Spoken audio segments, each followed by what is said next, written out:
નમસ્કાર, આપ જોઈ રહ્યા છો નેશન પ્લસ ન્યૂઝ. હું છું આપની સાથે હેતલ ભગત. વડોદરામાં તાજિયાના પર્વને લઈને પોલીસ કમિશનર દ્વારા પેટ્રોલિંગ હાથ ધરવામાં આવ્યું હતું. વડોદરા શહેરના વિવિધ વિસ્તારોમાં નાના મોટા કલાત્મક તાજિયાની સ્થાપના કરવામાં આવી છે. આવતીકાલે મુસ્લિમ બિરાદરો દ્વારા ભવ્ય જુલુસ કાઢી બારસિયાના સરસિયા તળાવમાં તાજિયા ઠંડા કરવામાં આવશે.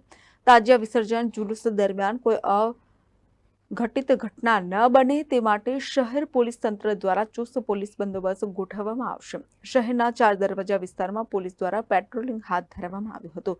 Police commissioner Narasimha Kumar, joint police commissioner Manoj Ninama, DCP સહિતના ઉચ્ચ અધિકારીઓ ઉપસ્થિત રહ્યા હતા. પેટ્રોલિંગમાં એસઓજીની ટીમ પણ જોડાઈ હતી. કેમેરામેન નવનીત પરમારની સાથે Satyam Nevashkar, nation plus news, Vadodara.